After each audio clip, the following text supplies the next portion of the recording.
Welcome back to my YouTube channel Avon coaching by Abhay sir. आज के इस video में हम देखेंगे image obtained by spherical mirrors. दो टाइप के मिरर होते हैं, एक होता है कनकेव मिरर, एक होता है कन्वेक्स मिरर। दोनों के ही रे डायग्राम्स को समझेंगे हम कि कैसे इमेज का फॉर्मेशन होता है कनकेव मिरर में और कन्वेक्स मिरर में। तो लास्ट वीडियो में मैंने आपको बताया था कुछ रूल्स जिसके बेसिस पे इमेज का फॉर्मेशन रे डायग्राम्स को बनाते हैं। तो let us start with the concave mirror and there are 6 cases in it. First case is when object is at infinite distance. Okay, जब ऑब्जेक्ट इनफाइनाइट पे हो, ये हमारा एक कनकेव मिरर है, ये इसका प्रिंसिपल एक्सिस, ये पॉइंट फोकस, ये पॉइंट सेंटर। ठीक है, तो इरेज करते हैं इसको।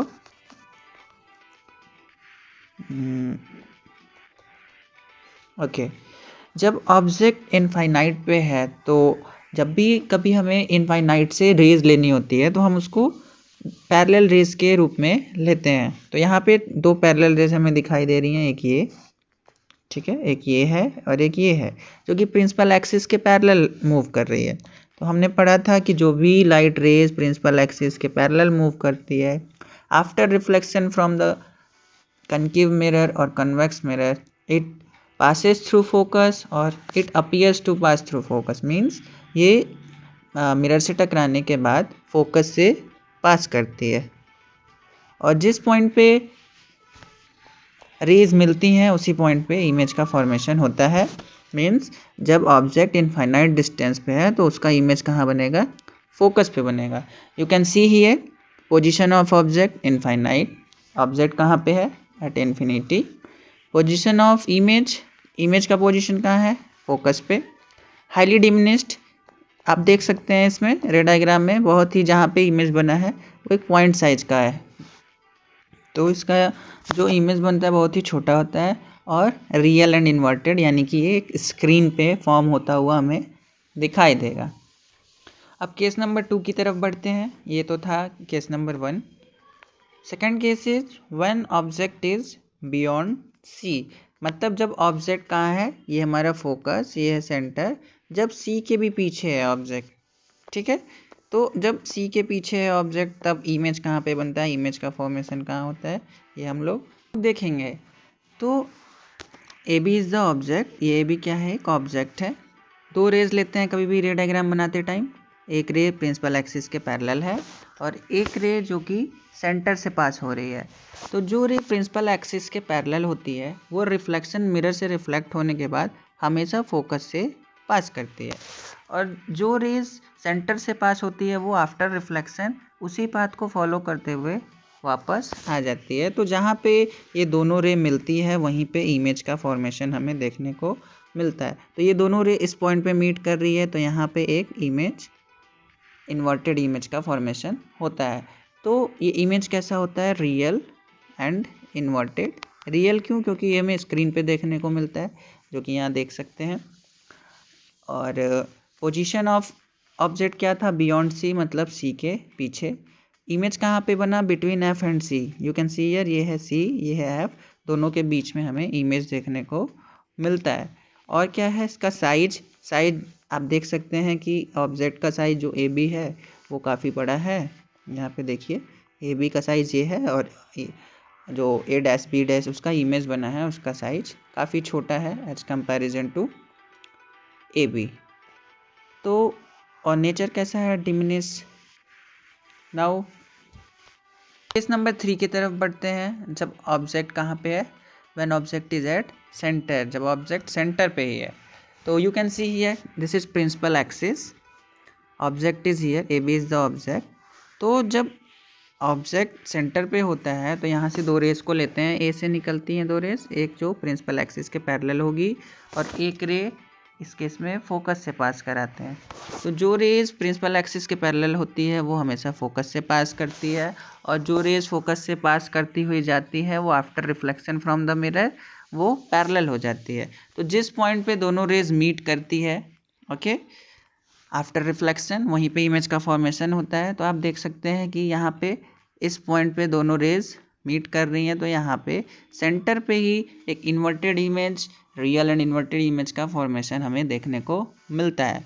तो position of the object, position भी सेंटर पे था और इमेज भी उसका सेंटर पे ही बना। साइज ऑफ द इमेज, तो सेंटर पे ही बना है तो सेम साइज का है, आप देख सकते हैं ये डायग्राम में। और इसका नेचर क्या होता है, real and inverted.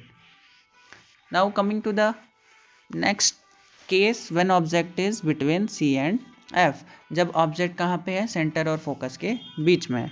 You can see here object कहाँ पे है, ए बी ए, ये सेंटर और फोकस के बीच में है। तो जब ऑब्जेक्ट सेंटर एंड फोकस के बीच में होता है तो इमेज का फॉर्मेशन कहाँ होता है, ये देखना है हमें। तो ए से दो रेज लिए, एक जो कि प्रिंसिपल एक्सिस के पैरेलल जा रही है, ठीक है, ये देखिए प्रिंसिपल एक्सिस के पैरेलल है, और एक ऐसी रे जो ऐसा अपीयर हो कि वो कहाँ से जा रही है, सेंटर से। तो आफ्टर रिफ्लेक्शन ये वाली रे वापस सेंटर से ही चली जाती है, और जो रेज प्रिंसिपल एक्सिस के पैरेलल है वो आफ्टर रिफ्लेक्शन कहाँ से पास होती है, फोकस से। तो जहाँ पे ये दोनों रेज मीट करती है रिफ्लेक्शन के बाद, वहीं पे इमेज का फॉर्मेशन होता है। तो हम देख सकते हैं कि इस पॉइंट पे ये दोनों रेज मीट कर रही हैं और ए डैश बी डैश यहाँ पे इमेज फॉर्म हो गया है, ठीक है। तो ये जो इमेज का साइज है ऑब्जेक्ट के साइज के अगर कंपेयर करें तो ये ऑब्जेक्ट है और ये है इमेज, तो काफ़ी इनलार्ज होता है। तो हम देख सकते हैं कि पोजीशन ऑफ द ऑब्जेक्ट कहाँ है, between C and F. Position of image कहाँ है, बियॉन्ड सी, यानी सी के भी, इस पॉइंट के भी पीछे है। And size of the image, size काफ़ी बड़ा हो गया है, enlarge.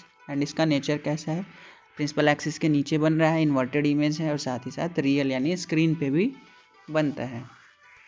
Now coming to case number 5, that is when object is at focus. जब ऑब्जेक्ट कहाँ पे रखा हुआ है, कनकेव मिरर के फोकस पे रखा है। तो आप देख सकते हैं ए और ये बी जो है वो ऑब्जेक्ट है। तो यहाँ से हमें दो रेज लेना है, एक प्रिंसिपल एक्सिस के पैरेलल और एक ऐसी रे जो सेंटर से पास होती हुई प्रतीत होती है।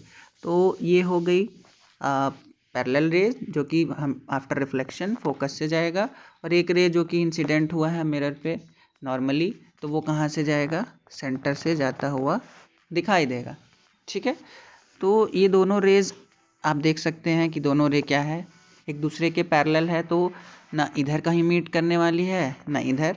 लेकिन ऐसी रेस को ऐसा मान लिया जाता है कि दो पैरेलल रेस कहीं एक इनफाइनाइट डिस्टेंस पे जाके मीट करती हैं। तो इस केस में जो पोजीशन ऑफ ऑब्जेक्ट है वो है at focus, position of image है at infinite, size of image, अब कोई भी चीज़ अगर इनफाइनाइट डिस्टेंस पे जाके बहुत दूर बन रहा है तो उसका साइज क्या हो जाएगा, हाईली इनलार्ज, बहुत ही बड़ा हो जाता है। नेचर ऑफ इमेज ये भी कैसा होता है, real and inverted. Now coming to case number last, that is when object is between F and P. जब ऑब्जेक्ट पोल और फोकस के बीच में है, आप देख सकते हैं ये है पोल, ये है फोकस, इसके बीच में क्या रखा हुआ है, ऑब्जेक्ट रखा हुआ है, ठीक है। तो रे डायग्राम बनाने के लिए हमेशा दो रेज लेना है। इस केस में फिगर में आप देख सकते हैं एक रे को क्या किया है, फोकस से पास कराया है। तो फोकस पे जो लाइट इंसिडेंट होती है वो लॉ ऑफ रिफ्लेक्शन को फॉलो करता हुआ जितना एंगल यहाँ फॉर्म करती है उतने ही एंगल से ये रिफ्लेक्ट बैक हो जाती है। ये लाइट रे चली गई after reflection here, and one rays incident normally to the mirror, तो वो कहाँ से पास करेगी, वापस रिफ्लेक्ट बैक होके सेंटर से पास करती है। ये वाली लाइट रे इधर जा रही है, ये वाली लाइट रे इधर, लेफ्ट हैंड साइड में, तो ये कहीं मीट करने नहीं वाले हैं। इस टाइम पे वर्चुअल इमेज का फॉर्मेशन होता है। अगर ऐसा माना जाए तो मिरर के बैक साइड में जाके कहीं पे ये रेज मीट कर रही होंगी, और जिस पॉइंट पे मीट करें या अपीयर हो ऐसा कि ये मीट करेंगी, वहीं पे इमेज का फॉर्मेशन होता है। तो इस केस में राइट हैंड साइड में ऐसा प्रतीत होता है कि लाइट रे ये दोनों कहीं पे जाके मीट कर रही होंगी और इस पॉइंट पे मीट करती हुई दिखाई देती हैं। तो इस पॉइंट पे ही एक वर्चुअल इमेज का फॉर्मेशन हमें देखने को मिलता है। तो ए बी जो ऑब्जेक्ट था उसका ए डैश बी डैश एक इमेज बन गया जो कि इनलार्ज होता है, साइज इसका काफ़ी बड़ा होता है एज कंपेरिजन टू ऑब्जेक्ट। तो हम देख सकते हैं position of the object between F and P है, position of image behind the mirror है, साइज ऑफ इमेज इनलार्ज, और नेचर ऑफ इमेज क्या हो गया है, वर्चुअल एंड डायरेक्ट, सीधा सीधा इमेज हमें देखने को मिल रहा है और शीशे के अंदर ही दिखाई देता है, ठीक है। Now we will see image formation by convex mirror. Okay, इसमें दो ही केस पॉसिबल होता है क्योंकि ऑब्जेक्ट को हमेशा लेफ्ट हैंड साइड में रखते हैं मिरर के, तो इसमें दो पोजीशन होगा, एक होगा इनफाइनाइट और एक होगा in front of the mirror between infinite and pole. तो coming to the first case, when object is at infinite, तो अभी जैसा हमने कनकेव मिरर के केस में देखा था कि जब भी इनफाइनाइट से लाइट रेज लेते हैं तो हमेशा पैरेलल लेते हैं, parallel to the principal axis. तो ये दो लाइट रेज हमने लिया, एक ये और एक ये हमारा प्रिंसिपल एक्सिस है। तो ये एक जो कन्वेक्स मिरर होता है, okay, convex mirror is also known as diverging mirror. तो जो लाइट रेज कन्वेक्स मिरर पे इंसिडेंट होती हैं वो आफ्टर रिफ्लेक्शन वो क्या हो जाती हैं, डाइवर्ज हो जाती हैं। तो हम देख सकते हैं जो पैरेलल रेज थी वो इधर चली गई, कुछ रेज इधर चली गई, लेकिन जो भी पैरेलल रेज होती हैं वो आफ्टर रिफ्लेक्शन या तो फोकस से पास करती हैं या ऐसा अपीयर होता है कि फोकस से पास कर रही हैं। तो इस केस में हम देख सकते हैं, इसको बैक साइड अगर ड्रॉ करें तो ये लाइट रेज और ये लाइट रेज दोनों ही कहाँ से पास कर रही है, फोकस से। तो फोकस पे ही इमेज का फॉर्मेशन हो जाता है। और ऑब्जेक्ट कहाँ है, at infinite. Position of the image क्या है, at focus. Size of the image, अब साइज जो है काफ़ी छोटा बना है तो हाईली डिमिनिश बोलते हैं। और nature of the image, right hand side में कभी भी याद रखना, राइट हैंड साइड में जो इमेज बनता है मिरर के केस में वो वर्चुअल होता है, और लेफ्ट हैंड साइड में जब भी मिरर में फॉर्मेशन होगा तो वो एक रियल और इन्वर्टेड इमेज का फॉर्मेशन होता है। Now coming to the last case, that is when the object is between infinity and pole, that is in front of the mirror। तो ये ए भी एक ऑब्जेक्ट है जिसका इमेज हमें बनाना है। तो एक रे लेते हैं पैरेलल टू प्रिंसिपल एक्सिस, ये हमारा प्रिंसिपल एक्सिस है, इसके पैरेलल एक रे लेना है और दूसरी रे को ऐसा इंसिडेंट कराना है मिरर पे कि वो ऐसा अपीयर हो कि वो कहाँ से पास कर रही है, सेंटर से। तो जो सेंटर से पास होने वाली रे होती है वो सेंटर से ही वही पाथ फॉलो करते हुए वापस मुड़ जाती है। तो ये रे वापस इधर चली जाएगी, और जो रे प्रिंसिपल एक्सिस के पैरेलल थी वो, ये एक डाइवर्जिंग मिरर है तो ये डाइवर्ज होके इधर जाएगी। लेकिन अगर इसको देखा जाए, बैक साइड ड्रॉ किया जाए, तो ऐसा अपीयर होगा कि वो कहाँ से पास कर रही है, फोकस से। और ये दोनों रे जिस पॉइंट पे मीट करेगा उस पॉइंट पे इसका इमेज बनेगा। तो रियल में तो ये रे इधर जा रही है और ये वाली रे इधर जा रही है, कहीं मिलने वाले नहीं हैं। अगर इनको बैक साइड ड्रॉ करके देखें हम लोग तो कुछ इस पॉइंट पे ये दोनों रे इस पॉइंट पे मीट करेंगी और इसी पॉइंट पे इमेज का फॉर्मेशन हो जाएगा। तो जो इमेज बनेगा वो क्या होता है, डिमिनिश होता है। आप देख सकते हैं इसका साइज, ये ए बी है और ये ए डैश बी डैश जो इमेज है वो काफ़ी डिमिनिश है, छोटा है। और इसका पोजीशन कहाँ पे है, between pole and focus. You can see here between pole and focus image बना है। तो पोजीशन ऑफ द ऑब्जेक्ट क्या था, between infinity and pole. Image कहाँ पे बना, between pole and focus behind the mirror. Size क्या हो गया, डिमिनिश यानी छोटा हो गया है। नेचर इसका कैसा है, वर्चुअल एंड एग्जैक्ट। तो ये थे image formation by convex mirror and concave mirror, जो कि आपके एग्जाम में पूछे जाते हैं। तो इसे ध्यान से पढ़िएगा। That's all for this video. Thank you for watching the video. Bye bye. Take care.